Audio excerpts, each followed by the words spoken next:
কি রে? আরে কি এরকম করতেছে? আরে ইস, ওহ, তুই ম্যাডাম আস্তে কথা বলো, আস্তে। ওখানে আপনার বাবা লুকিয়ে আছে, বুঝতে পারছেন? মানে আস্তে কথা বলো। স্যার এটার মধ্যে বিষের ওষুধ মিশিয়ে দিয়ে গেছে, আপনারা কোনো কথা বলবেন না, ঠিক আছে? আরে কি বলতেছে এটা? কিছু তো একটা কথা বলবেন না। আরে কেন? আমি কি বলি সেটা শুনেন। আপনার হাজবেন্ড মানে আপনারা যখন বাড়িতে থাকেন না, তখন মেয়ে নিয়ে সেখানে নাচানাচি করে, মদ খায়, এগুলো ধরে ধরে। আর আপনার বাবা প্রতিনিয়ত এই বাড়িতে কিন্তু মেয়ে নিয়ে আসে।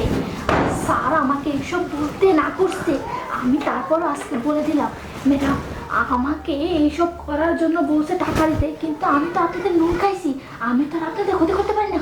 এক কাজ করুন, আপনার এত কথা না বলে মরার অভিনয় করুন, মনে করুন যে আপনারা মরে গেছেন, তারপরে সব কিছু দেখতে পাবেন, ঠিক আছে? তাড়াতাড়ি মরার অভিনয় করুন। আচ্ছা আচ্ছা ঠিক আছে।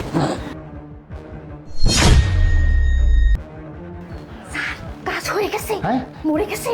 আরে তুই শিওর তো? আরে নড়াচড়া কিচ্ছু করতেছে না, মরে গেছে। আরে তোকে তো আমি লালে লাল করে দেব, যদি আজকের কাজটা হয়ে যায় না, তুই মনে করিস তোকে আমি লালে লাল করে দেব, কোনো চিন্তা করিস না। আরে চা তো দেখছি একদম শেষ। বাহ বাহ বাহ, মেয়েও একবারে শুয়ে আছে, মানে চিরনিদ্রায়, আর আমার ওয়াইফ সেও চিরনিদ্রায় শুয়ে আছে। হ্যাঁ, আমাকে অনেক জ্বালিয়েছিস তোরা, মা তো আমাকে জ্বালিয়েছে তোর মা, আর তুইও আমাকে সবসময় কঠোরভাবে রাখতিস যে আমার বাবা কোথায় কি করে না করে। এই কাজের মেয়েকে দিয়ে সব ইনফরমেশন নিয়ে আমাকে কোনো কিছু করতে দিস না। আমি এই বাসায় মেয়ে আনবো, গার্লফ্রেন্ড আনবো, এনে এখানে ফুর্তি করব, আমি নেশাবাজি করব, সব কিছু করবো, অথচ তোদের মা মেয়ের কারণে আমি কোনো কিচ্ছু করতে পারি না, আমার জীবনটা বিষিয়ে উঠেছে। আজকে কি হয়? হ্যাঁ, অনেক দিনের প্ল্যান আমার ছিল যে যেভাবেই হোক তোদেরকে আমি শেষ করে দেব। আজকে কাজের মেয়ের মাধ্যমে আমি সেই জিনিসটা সাকসেস হয়েছি। ঘুম পাচ্ছিস? চিরদিনের জন্য ঘুম পাড়। আমি এই সুযোগে একটা কাজ করি, ন্যাকা তো চুকে গেছে, দেখি আমার যে গার্লফ্রেন্ডটা আছে না, ওকে একটা ফোন দিয়ে বাসায় ডেকে নিই। কি ব্যাপার, আমার ফোনটা কোথায় গেল? বাবা এই যে তোমার ফোন, এই যে তোমার ফোন না, এই কাকে ফোন দিছিলে দাও।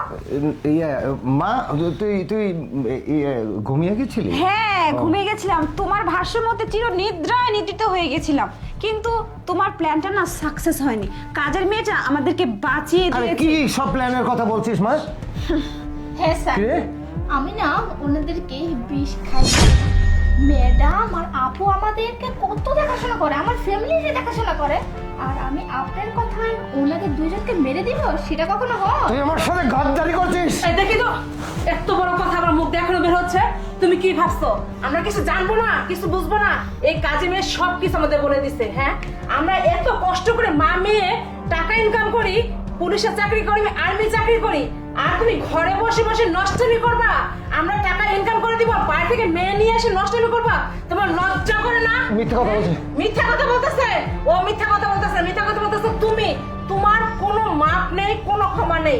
হ্যাঁ, তুমি কি ভাবছো আমরা এত কষ্ট করি কেন? সংসারটাকে সুখে রাখার জন্য, আর তার বদলে তুমি কয়টা টাকা পয়সার জন্য আমাদের দুজনকে মেরে ফেলতে চাইছো?